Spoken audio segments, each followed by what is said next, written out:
दोस्तों एक बहुत बड़ी डिप्लोमेटिक मूव है और वो ये है कि इंडो पैसिफिक रीजन के जो आर्मी चीफ्स हैं उनकी एक मुलाकात हुई है भारत के अंदर। एंड कनाडा का मैं देख रहा था कि डेप्टी जो आर्मी चीफ है वो आए हुए हैं वहाँ पे इंडिया के अंदर। So it means that the deputy commander of the Canadian arm forces could not say no despite at the height of the diplomatic row between India and Canada।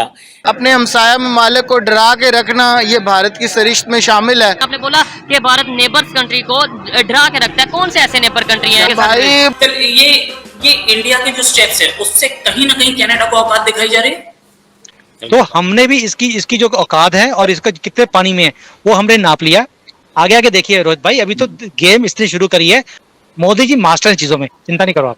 And I think prime minister, वो क्या नाम है foreign minister जो जयशंकर साहब, he is playing very smart, he is not talking not a single word on anything.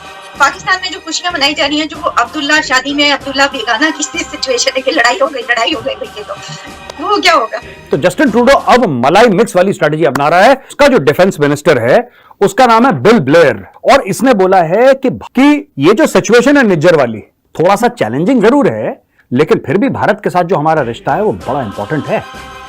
And look how Americans are making this happen. ये बहुत बड़ी diplomatic move है और वो ये है कि इंडो पैसिफिक रीजन जो है उसके जो आर्मी चीफ्स हैं उनकी एक मुलाकात हुई है भारत के अंदर।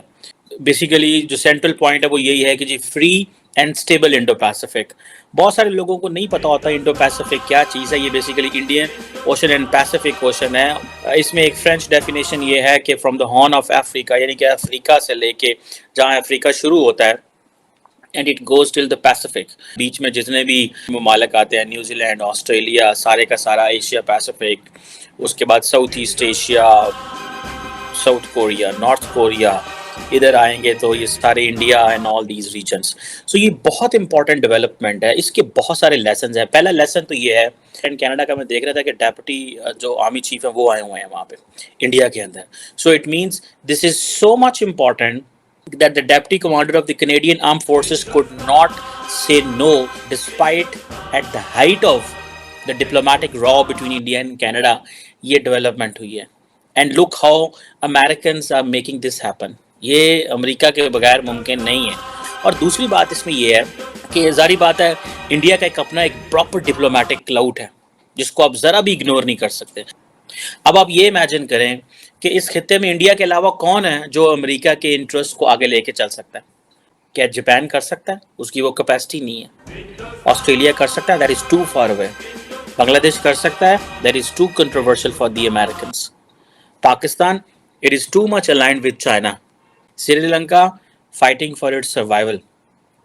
ठीक है, Indonesia and Malaysia, they don't have that much capacity militarily and they are not central to the world। India ही वो मुल्क है जो इम्पोर्टेंट है, और ये आर्मी चीफ्स की ये कॉन्फ्रेंस बताती है in the height of diplomatic tensions.